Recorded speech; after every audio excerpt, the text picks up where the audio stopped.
Halo semuanya, perkenalkan kami dari kelompok 7 Asas Hukum Islam C. Dan hari ini kira-kira kita mau bahas apa ya? Rupanya hari ini kita membahas tentang sejarah fikih Islam pada masa Imam Hanafi. Sebenarnya topik ini tentang apa ya? Wah, ada banyak yang bisa dibahas dari topik ini, mulai dari biografi singkatnya hingga metode ijtihad yang digunakan. Namun, sebelum kita membahas hal tersebut, kita harus memahami dulu apa itu imam mujtahid. Nah, imam mujtahid adalah ulama yang berusaha dengan sungguh-sungguh atau berijtihad untuk menggali hukum-hukum agama menggunakan kemampuan rasionalnya dan melalui sumber seperti Al-Quran, Al-Sunnah, Ijma' serta Qiyas. Salah satu tingkatan dari imam mujtahid adalah mujtahid mustakil, di mana seorang ulama berijtihad menggunakan usul fikih tanpa terikat mazhab tertentu.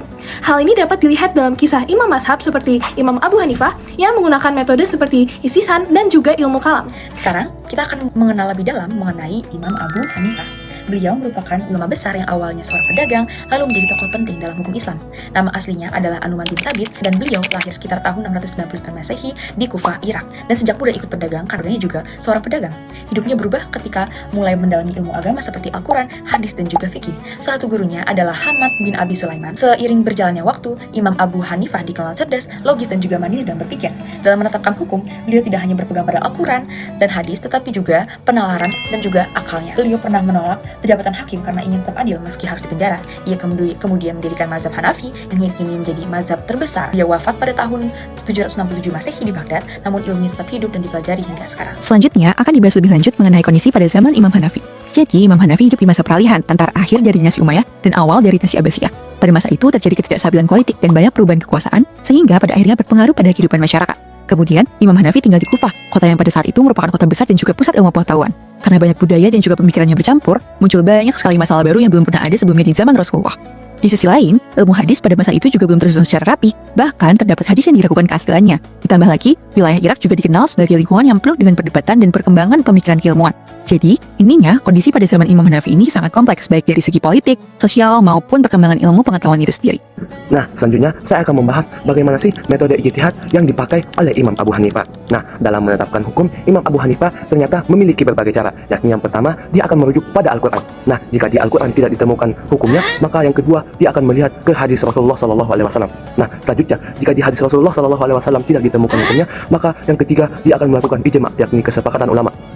Nah, jika dari kesepakatan ulama ini tidak ditemukan solusinya, maka yang keempat, dia akan menggunakan metode qiyas, yakni menganalogikan kasus tersebut dengan kasus yang mirip yang sudah ada hukumnya.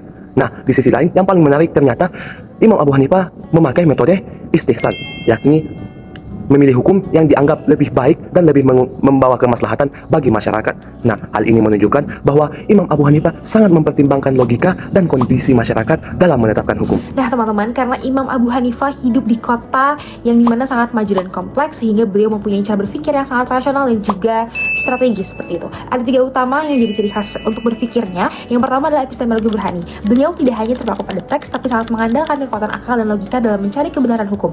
Yang kedua adalah metode istishhad. Beliau sering mengambil keputusan hukum yang berbeda dari aturan hukum umum atau aturan lagi biasa demi mengejar keadilan dan kemaslahatan masyarakat yang lebih nyata. Dan yang ketiga adalah Al-Ara'i. Sebagai mantan saudagar, pandangan beliau sangat realistis dan juga fleksibel. Beliau lebih memilih menggunakan nalar kritis daripada memakai hadis yang kualitasnya masih diragukan. Seperti contohnya, beliau memperbolehkan perempuan dewasa menikah tanpa wali karena dianggap sudah mampu menentukan yang terbaik bagi dirinya sendiri.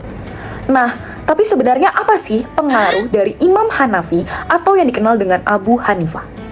Hamad bin Abu Sulaiman atau yang dimaksud dengan guru utama. Hamad adalah pemimpin fuqaha Irak yang membentuk pola pikir Abu Hanifah, terutama dalam pendekatan pemikiran rasional Al-Arai di wilayah tersebut yang membedakannya dari pendekatan ahli hadis di Hijaz. Selain itu, pengaruh lingkungan intelektual yang kompleks berdampak pada Abu Hanifah yang mengoptimalkan penggunaan qiyas atau analogi dan istihsan, preferensi hukum demi keadilan sebagai metode ijtihad yang kuat. Imam Hanafi juga tidak berijtihad sendiri, melainkan bersama murid-muridnya yaitu Abu Yusuf dan berdiskusi mengenai mujtahid lain sehingga menghasilkan produk hukum yang sistematis. Di balik hukum Islam yang kita kenal saat ini, banyak sekali proses panjang dan juga pemikiran mendalam seperti yang dilakukan oleh Imam Abu Hanifah. Semoga dengan pembahasan ini kita jadi bisa lebih menghargai di mana hukum Islam dapat berkembang dalam waktu ke waktu. Akhir kata, dari kami, kelompok 7 Asas-Asas Hukum Islam C mengucapkan terima kasih banyak sudah menonton dan menyimak video ini. Wabillahi taufiq wal hidayah. Wassalamualaikum warahmatullahi wabarakatuh.